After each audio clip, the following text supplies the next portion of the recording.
Joe, I just want to let you know there is nothing wrong with your eyes. You don't need to rub them.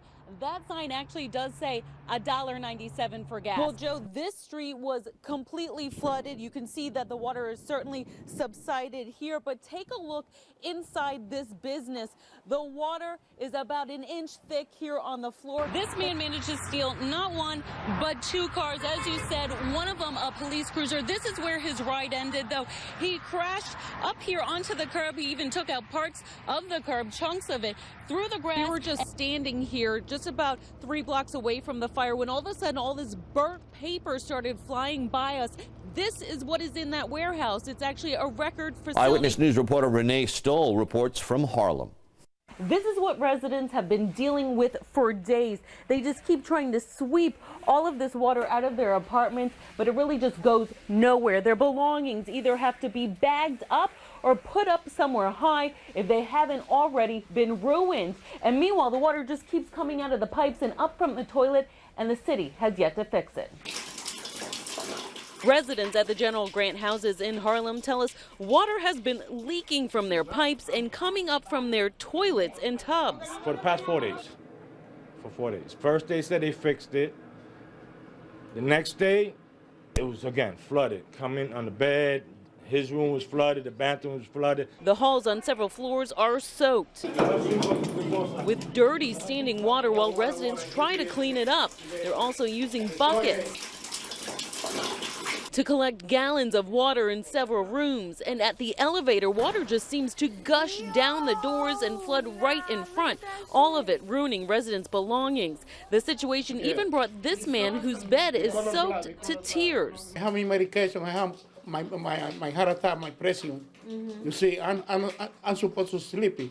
I'm not sleepy. All my rugs, everything that was on the floor, touched the floor. I had to throw everything away. I had so much stuff that was damaged. Not to mention the fear of what's in this dirty water, considering most of it came up from the toilets. 5 young children live in this apartment where the family is still trying to clean up despite the water continually flooding the apartment. I'm afraid to go to sleep thinking water's going to come out of my toilet. It's such a health hazard. Residents tell us they've been calling the city for days and have reported the issue several times, but so far the problem has not been resolved. We called the fire department, we called 311, fire department came, they couldn't do anything. These ladies tell me they're going to be doing this all night long, basically. Otherwise, it's just going to build up in their apartment. Now, I did see one NYCHA employee so far trying to mop up some of this mess, but as far as fixing the problem, we haven't seen that happen just yet. We did contact NYCHA, and we haven't heard back from them just yet. We'll continue to stay on this story. Reporting in Harlem, I'm Renee Stoll, Channel 7 Eyewitness News. The plane went down near the airport in West Caldwell, and that's where Eyewitness News reporter Renee Stoll is right now. Renee? Good evening, Sandra. The FAA and the NTSB are currently investigating what caused this plane to nosedive, according to witnesses, just a half a mile from the airport. And you can see just how close it came to this daycare that we're standing in front of. Just past that, 100 yards there, is that blue tent that's covering where the plane crashed. I seen it coming this way, really, really low, like it was going to hit these trees almost. It was the sound of a low-flying plane that caught the attention of several people near the Kitty Academy in West Caldwell Saturday morning. As soon as I started walking down this path right here, I heard click, click, click, click, click, click, click, click, and it started running like it was hitting trees or something. And as soon as I came around the corner, huge explosion, gigantic explosion. According to police, the 50-year-old New Jersey pilot flying a Cessna 206 had just taken off from Essex County Airport half a mile away. He was on his way to Teterboro Airport to pick up a passenger. He experienced some sort of malfunction. We don't know clearly what it was.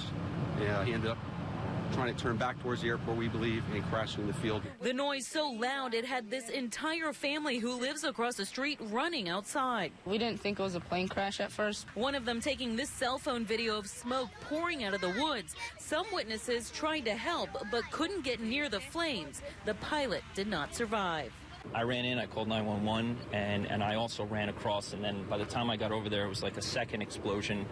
and then there was like a third explosion. And there was other, I guess, cans or fuel or tanks that were exploding when they originally arrived here. The plane landed just 100 yards from the playground in the rear of the Kiddie Academy, which normally has dozens of children playing during the week. It's a very busy center. There's a lot of kids in there. Thank God that it wasn't, you know, on the building or anything. Oh, it could have been so much worse. It could have been a lot worse. Here is another live look at where that plane crashed. Now, I went to Essex County Airport for more information, but employees would not comment except to say the pilot did not have to check in with them, only at the tower. Now, police aren't sure if the pilot radioed the tower and said exactly what kind of problems he was having. Reporting live in West Caldwell, New Jersey, I'm Renee Stoll, Channel 7 Eyewitness News.